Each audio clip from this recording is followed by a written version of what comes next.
Christmas Carol, a summary of the English storybook. Jacob Marley was dead, and Scrooge knew it. They were business partners in London for a long time. When Marley died, Scrooge continued running the business alone. Both their names were still on the office door, and sometimes people called Scrooge by both names.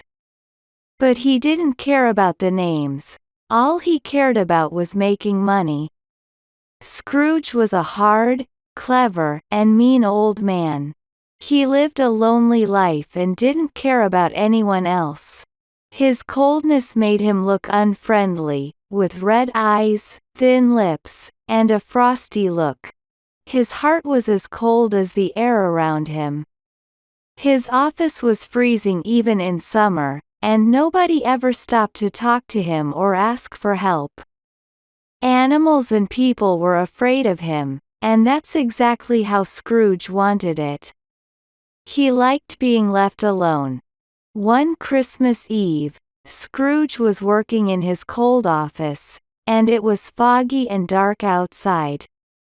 He kept an eye on his clerk, Bob Cratchit, who worked in a tiny room next to his office. Bob tried to stay warm with a small fire and a long scarf. Suddenly, Scrooge's nephew showed up, wishing him a Merry Christmas. But Scrooge called Christmas nonsense, saying it was just a time when people spent too much money and got older without getting richer. He thought anyone saying, "Merry Christmas," should be silent. His nephew disagreed, seeing Christmas as a time for kindness and helping others. Scrooge's nephew believed Christmas was a time for people to open their hearts to each other. He hadn't made money from it but thought Christmas was a good time for him. He wished blessings for Christmas. Bob, unintentionally, agreed aloud but quickly returned to work, realizing his mistake. Scrooge heard and threatened Bob's job if he made more noise. The nephew invited Scrooge for dinner, but Scrooge rudely declined, calling Christmas nonsense. He didn't want to be friends and dismissed his nephew. His nephew left without arguing, wishing Bob a Merry Christmas. Two other men entered, asking if they spoke to Mr. Scrooge or Mr. Marley. Scrooge confirmed Marley's death 7 years ago and was just as mean as Marley. They discussed helping the poor, mentioning prisons and workhouses. Scrooge felt they were enough, but the gentleman wanted to offer food, clothes, and warmth to those in need during the festive season. Scrooge refused to donate anything for the poor, saying he didn't have a Merry Christmas himself. He believed prisons and workhouses were enough and didn't care if some people preferred to die. He felt everyone should mind their own business. The gentleman sadly left, and Scrooge felt pleased with himself. Outside, the fog was thick, and people, rich and poor, rushed to buy food for Christmas dinner. When it was time to close, Scrooge allowed Bob to take off for Christmas but grumbled about paying for a day he wouldn't work. Bob happily agreed and hurried home to his family. Scrooge dined alone in a gloomy place, read papers, checked his money, and went to his dark, lonely rooms that belonged to his deceased partner. In the foggy night, he felt his way home and was startled to see the doorknocker resembling Marley's face. Though scared, he didn't show it, entered cautiously, and checked for anyone hiding before shutting the door. Scrooge shut the door loudly to show he wasn't scared, holding a candle as he checked each dark corner. He liked the darkness but couldn't forget Marley's face, so he checked every room, finding nothing. Feeling safe, he bolted his bedroom door, sat by the fire, and noticed Marley's face in every tile around the fireplace. He called it humbug and moved away, but suddenly, bells all over the house rang loudly, followed by heavy chains dragging up the stairs. Scrooge remembered tales of ghosts with chains. A door crashed open below, and the noise came closer to Scrooge's room. Despite his disbelief in ghosts, Marley's ghost appeared before him, transparent with a long chain of money-related items. The ghost's cold eyes frightened Scrooge. He tried to deny it was real, but the ghost's actions terrified him, making him acknowledge its existence. Scrooge asked why Marley had come back and questioned the purpose of ghosts returning from the dead. Marley explained that those who didn't help others in life were doomed to wander after death, carrying chains they made in life. Marley asked if Scrooge recognized his chain. Marley's ghost told Scrooge that his chain resembled the one Marley wore, but Scrooge couldn't see any chain. Marley regretted his lack of kindness in life, only focusing on making money. He warned Scrooge that 3 spirits would visit him.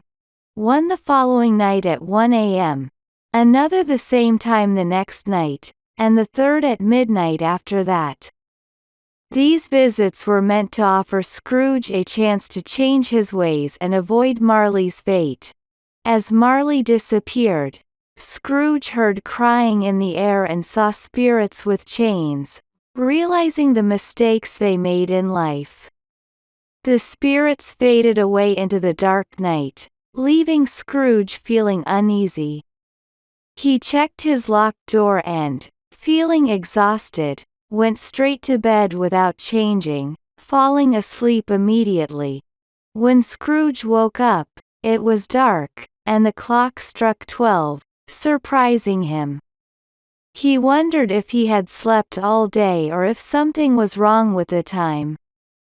The clock and his watch both showed midnight, but he found it impossible for it to be midnight again so soon after going to bed. Scrooge couldn't sleep and wondered if Marley's ghost was a dream. He waited until 1 o'clock as the ghost had warned, but nothing seemed to happen until the clock struck 1, and a bright light filled the room. A figure appeared, a mix of a child and an old man, with long white hair and a robe covered in flowers. The spirit held a bright light atop its head and a hat under its arm. It identified itself as the ghost of Christmas past, there to guide Scrooge through his past for his own good. Scrooge, though polite, wished for a good night's sleep instead. However, the spirit intended to help Scrooge change his life. It grabbed Scrooge's arm and took him outside, where they stood on a country road, away from London's darkness, surrounded by snow-covered fields. Scrooge recognized the place, realizing it was where he was born. The spirit gazed kindly at him. The ghost of Christmas past took Scrooge back to his childhood, where he recognized every familiar place on the road to a market town. They saw happy schoolboys heading home for Christmas, but Scrooge wondered why those memories affected him. The spirit pointed out a lonely child left at school, and as they entered, Scrooge recognized himself. Seeing his past self brought tears to his eyes. He regretted not being kind to a carol-singing boy the day before. The spirit smiled and moved them to another Christmas from Scrooge's past. They found a desolate and unhappy Scrooge, a bit older, pacing in a grim room. A younger girl, his sister, arrived and joyfully took him home for Christmas, bringing warmth and happiness to the scene. Reflecting on the memory, the ghost and Scrooge agreed about the girl's warm heart. The ghost of Christmas past took Scrooge to various moments from his past. They witnessed a joyful Christmas celebration at Fezziwig's office, where young Scrooge worked. Fezziwig, a kind boss, hosted a lively party with music, dancing, and a feast for everyone. Scrooge delighted in the memories, recalling how Fezziwig made people happy without spending much money. He emphasized that an employer's kindness and care for employees were invaluable, just like money. However, when Scrooge felt the spirit watching him closely, he stopped talking, feeling uncertain. The ghost of Christmas past revealed scenes from Scrooge's past, showing him moments where his focus on money had negatively affected his relationships. Scrooge saw himself as a younger man, losing the love of a woman because of his growing obsession with wealth. Then, the spirit showed him the same woman, now happily married with a family, further highlighting the life he could have had. Scrooge, overwhelmed and deeply affected by these memories, pleaded with the spirit to stop showing him more. As the light from the ghost grew brighter, he desperately tried to extinguish it, but it was futile. Overcome with emotions, Scrooge fell into a deep sleep upon returning to his room. Clothes were preparing dinner with help from the two younger Cratchit children, Martha and Peter. Tiny Tim, the youngest Cratchit, sat very close to the fire, a little crutch by his side. His bright eyes were sad, but when he saw his sisters and brothers laughing and joking, he joined in too, although he was weak and small. The family set the table with what little they had, making the most of their modest meal. Mrs. Cratchit served a goose and some apple sauce, while the smell of sage and onion reached everyone's noses. Tiny Tim, with his childlike innocence, proposed a toast. "A Merry Christmas to us all, my dears. God bless us." His family, saddened by the thought of Tim's condition, responded heartily. Bob Cratchit became emotional, mentioning that even though Tim was ill and needed care, he was still a little fighter. Scrooge, moved by the scene and Tiny Tim's optimistic spirit, felt a tear roll down his cheek. The spirit noticed Scrooge's tears and questioned why he cried. Scrooge expressed his worry for Tiny Tim and asked if the child would live. The spirit responded with Tim's own words, hinting at the fragility of Tim's life if the future remains unchanged. Scrooge, deeply moved, requested a different future for Tiny Tim. The scene began to blur, and Scrooge pleaded for answers about Tim's future. The spirit, however, remained silent as they continued their journey through the streets. As they traversed the city, the spirit pointed out celebrations and joyous gatherings even in the humblest of homes. Yet, despite the festive atmosphere, Scrooge felt a sense of loneliness. The clock struck 12, and the spirit began to fade. Scrooge, desperate to learn more about Tiny Tim, grasped at the spirit's robe, pleading for assurance about the boy's fate. The spirit left him with a cryptic message. If these shadows remain unaltered by the future, the child will die. As the spirit vanished, Scrooge found himself back in his own bed, the chimes of the clock marking the end of the ghostly visit. The room was again shrouded in darkness, and Scrooge, overwhelmed by what he had witnessed, felt a mixture of emotions, concern for Tiny Tim and a growing realization of the true meaning of Christmas. As the evening went on, Bob proposed a toast. expressing his gratitude for the good food and the family gathered together on Christmas Day. He shared his admiration for Mrs. Cratchit's efforts in preparing the wonderful dinner, praising the Christmas pudding as her greatest success in their years of marriage. The warmth and joy in the room were palpable, even in their modest circumstances. Despite their meager possessions, the Cratchit family found happiness in being together and appreciated the simple pleasures of sharing a meal, laughter, and love. Scrooge, witnessing this humble yet heartwarming celebration, felt a pang of regret for his past behavior and his neglect of the people around him. The scene of the Cratchit family's genuine happiness touched something deep within him.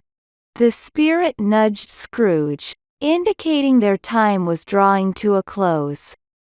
As the clock struck, the spirit began to fade away, and Scrooge found himself back in his own bed. The chimes of the clock resonated in the room, signifying the end of the spirit's visit. Scrooge lay awake, contemplating the scenes he had just witnessed and feeling a sense of awakening within himself. Wild place all alone, sharing the responsibility of keeping the light burning to guide ships to safety. As they witnessed this scene, Scrooge felt a sense of isolation and desolation that struck a chord within him. The spirit finally guided Scrooge back to his own bedchamber. The air became still, and the spirit's light started to diminish. Scrooge felt a mixture of relief and fear as the spirit's torch slowly faded away. In the silence that followed, Scrooge found himself back in his bed, alone in the darkness. The clock struck again, signaling the passing of another hour. He lay awake, contemplating the lessons and scenes he had experienced, feeling a growing anticipation for the final spirit to arrive. And soon everyone was engaged in a lively round of questioning. Scrooge found himself caught up in the fun, guessing along with them. But as the game reached its peak, the spirit gently reminded Scrooge that their time together was coming to an end. Reluctantly, Scrooge bid farewell to the joyful scene and found himself back in his bedchamber, the clock striking the hour once more. As the echoes of the chimes faded away, Scrooge awaited the arrival of the third and final spirit, a mixture of nervous anticipation and a glimmer of hope for what was yet to come. The figure remained silent and motionless, compelling Scrooge to follow. As they journeyed through the city, the night grew darker, and the atmosphere became more foreboding. They stopped in front of a group of businessmen who were discussing the death of someone. Scrooge strained to hear the name but caught only snippets of their conversation, mentioning the deceased man's unpopularity and how few people attended his funeral. The spirit guided Scrooge to a desolate and rundown area where several people, in contrast to the businessmen, were trying to sell items they had stolen from the deceased. Scrooge's fear was growing, and he asked the spirit to take him away from this dismal scene. The ghost remained unresponsive, continuing its silent guidance. Finally, they reached a dilapidated house and entered a dark room where a bed stood. Scrooge, feeling a sense of dread, noticed the figure lying in the bed, covered entirely except for an outstretched hand. As he drew closer, Scrooge discovered, to his horror, that the figure was himself. Shaken and frightened, he pleaded with the spirit to change the dire outcome that lay ahead, promising to embrace a new path and make amends for his ways. Despite his terror, Scrooge begged for a chance to alter the dark future that awaited him. But the ghost remained stoic and silent, leaving Scrooge to grapple with the gravity of what he had seen and the potential for redemption that lingered within. The spirit led Scrooge to a shabby-looking street, a stark contrast to the bustling and affluent areas of the city.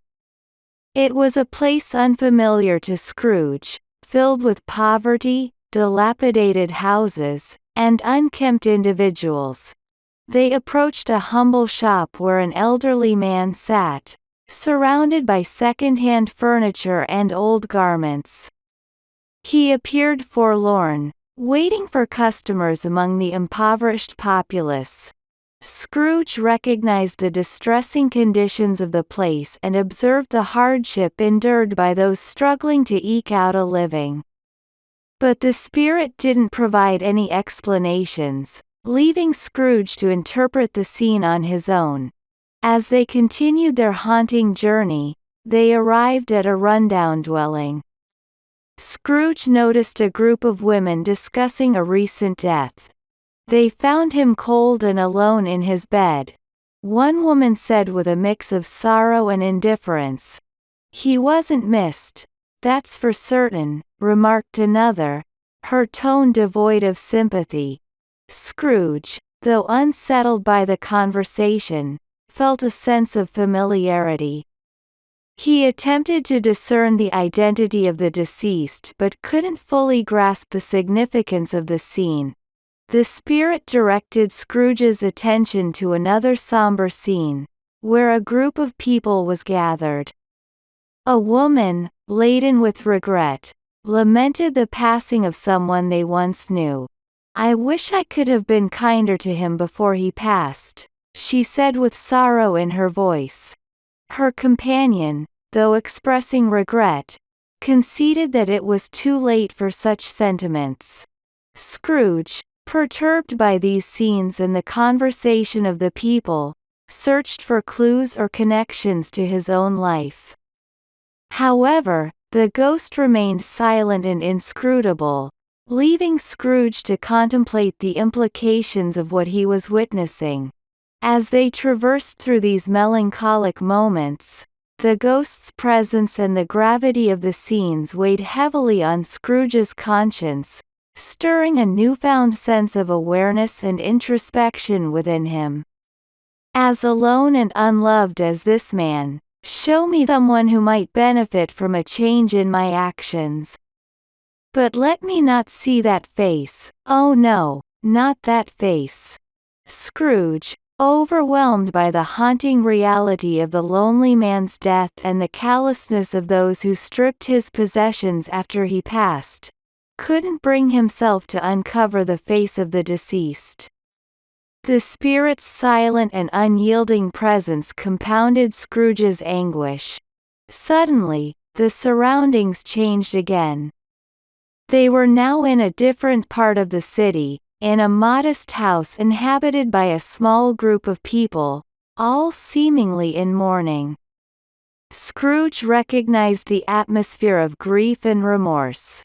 A couple, worried and anxious, discussed their dire financial situation, fretting over unpaid debts and the looming possibility of losing their home. The burden of their circumstances was evident in their desperate conversation. Scrooge listened intently, empathizing with their plight.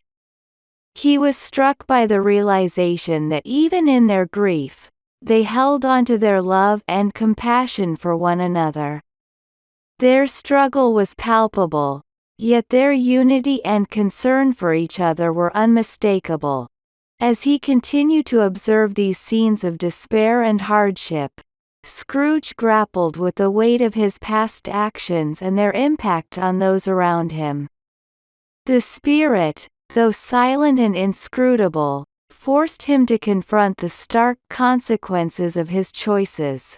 Scrooge's heart ached with a newfound understanding of the importance of compassion, love, and connection in human life. He yearned to make amends, to change his ways, and to extend kindness to those who needed it most. Filled with a mix of remorse, regret, and an earnest desire for redemption, Scrooge pleaded with the Spirit to guide him toward a path of reconciliation and goodwill. "Spirit," he implored, "show me a way to alter these shadows of the future. Lead me where I can make amends and bring light to those in need. I'm ready to change, to mend my ways. Help me, I beseech you." The ghostly figure remained silent but gestured for Scrooge to follow once more. The final part of this haunting journey seemed to promise the possibility of redemption, and Scrooge, burdened yet hopeful, prepared himself for the revelations to come. Scrooge's plea for the Spirit to reveal sadness at the passing of the man was answered as they entered the humble abode of the Cratchit family. The atmosphere was heavy with a palpable sense of grief and concern. Mrs. Cratchit, usually the heart of their home, struggled with her emotions, expressing her difficulty working by candlelight and hiding her red eyes to spare her husband any worry. The children, typically lively, sat quietly, aware of the weight in the air. The mention of Tiny Tim's name seemed to evoke a mixture of love, sorrow, and a profound sense of loss. Each member of the family held their memories of Tim close, reminiscing about his lightness and how much Bob adored him. When Bob Cratchit returned home, worn and weary, the family rallied around him with affection and care. His fatigue was evident, and his thinness and the long scarf he wore hinted at the challenging times they faced. Despite their struggles, there was a touching warmth in their interaction. The simple act of crafting a small shirt for Sunday, presumably for Tiny Tim, carried an emotional weight, a shared bond that spoke volumes about their love for one another. This scene painted a poignant picture of a family unified in their grief, but also in their unwavering love and support for each other. It was a stark contrast to the callousness displayed earlier at the deceased man's home. Scrooge, witnessing this genuine display of affection, was deeply moved, realizing the significance of love and connection in the face of hardship and loss. The Spirit's revelation had a profound impact on Scrooge, stirring emotions he hadn't felt in a long time. It served as a stark reminder of the importance of compassion, family, and the deep sense of loss that accompanies the passing of a loved one. Scrooge, overcome with emotion, couldn't help but feel the weight of his past actions and their stark contrast to the love and support exhibited by the Cratchit family. This part of the story takes a poignant turn as Bob Cratchit and his family mourn the loss of Tiny Tim. Bob, deeply affected by his son's passing, finds solace in memories of Tim's kindness and patience despite being just a child. The family, gathered together, shares their deep love for Tiny Tim and vows to cherish each other, carrying forward the goodness that Tim embodied. Bob, filled with gratitude for the love he has within his family, expresses his contentment and happiness. His children and wife embrace him affectionately, cherishing the moments they share together. The genuine love and support in the Cratchit household are a stark contrast to the loneliness Scrooge witnesses later. As Scrooge follows the Spirit, he desperately tries to comprehend the meaning behind the scenes being presented to him. He searches for any shred of hope or understanding in the grave scenario the Spirit reveals. The fear and dread in Scrooge intensify as he realizes the grave's inscription bears his own name, sending him into a state of disbelief and panic. The gravity of these revelations profoundly affects Scrooge, plunging him into a state of shock and desperation. He grapples with the chilling prospect of his own lonely demise, represented by the desolate grave in the unkempt churchyard. The terrifying realization dawns on him that this vision could indeed be a foreboding glimpse into his own future. Scrooge's plea for clarity and a semblance of hope goes unanswered as the spirit's silence adds to the weight of the moment. The haunting revelation of his name on the gravestone serves as a dire warning, leaving Scrooge in a state of overwhelming despair and uncertainty about the fate that awaits him. In this climactic moment, Scrooge's desperation reaches a peak as he pleads with the ghost for a sign of hope and a chance to change his future. He grasps at the ghost's hand, hoping for a chance to alter the dreadful fate he has witnessed.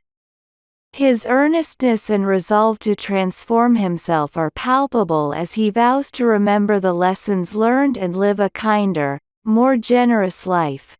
However, just as Scrooge clings to the ghost's hand, the spectral figure dissipates and transforms back into the bedpost, and the room reverts to Scrooge's own familiar bedroom. His heart is filled with a mixture of emotions, relief, disbelief, and unbridled joy. Awakening to the realization that he's been given a second chance, Scrooge is overwhelmed by the joy of the present moment. He hastily gets dressed, his excitement evident as he celebrates being alive and having the opportunity to change his life. His laughter, long absent from his life, resurfaces with newfound vigor. Scrooge, who was once so disconnected from the spirit of Christmas, is now bursting with an exuberant spirit of celebration and goodwill. His heart swells with happiness as he recalls the visitations by the spirits and the transformative journey he has experienced. The tale ends with Scrooge reveling in his newfound joy, reveling in the joy of the present moment, and rejoicing in the prospect of a brighter future. His transformation from a bitter, miserly man to one full of joy, kindness, and generosity marks the heartwarming conclusion of his story. Scrooge, now brimming with joy and goodwill, experiences a remarkable transformation in his behavior. He revels in the newfound spirit of Christmas and rushes to embrace the festive season. Amidst the clear, bright day, he interacts with a boy on the street, relishing in the simple joy of conversation. He instructs the boy to purchase a large turkey from the meat shop and promises a generous reward if the turkey is brought back promptly. Scrooge's intention is to anonymously send this grand turkey as a gift to Bob Cratchit's family, bringing them a Christmas feast they'll never forget. Filled with laughter and delight, Scrooge doesn't hesitate to spread generosity. He arranges for the turkey to be delivered to the Cratchits' home and, unable to carry it himself, he opts for a taxi to ensure the timely delivery to Camden Town. Dressed in his finest attire, Scrooge takes to the streets, greeting people with genuine warmth and happiness, something entirely alien to his old, miserly self. He even approaches one of the gentlemen who had previously sought charitable assistance from him and exchanges warm greetings, showcasing a complete reversal in his attitude toward generosity and goodwill. Scrooge's joyful interactions with the people around him and his eagerness to spread happiness mark a stark contrast to his former self. It's a heartwarming display of transformation and the newfound Christmas spirit that has taken root within him. Scrooge's transformation reached its pinnacle as he sought out those he had treated poorly. He visited the gentleman who had sought aid for the poor, humbly apologizing for his previous behavior and generously offering financial support.